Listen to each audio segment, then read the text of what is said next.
দ্রুত সময়ের মধ্যে জুলাই সনদ তৈরি হবে বলে আশাবাদ ব্যক্ত করেছেন জাতীয় ঐকমত্য কমিশনের সহ সভাপতি ডক্টর আলী রিয়াজ।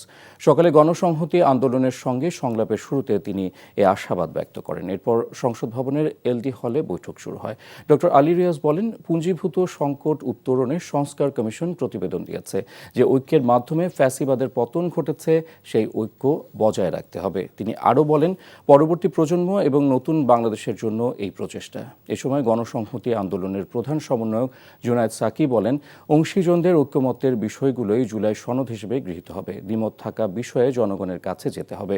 ঐক্যমত্যের মধ্য দিয়েই গণতান্ত্রিক রূপান্তরের পথে হাঁটবে বাংলাদেশ। বান্ডেল থাকলে প্রতি সেনমানিতে টাকা বাঁচবে।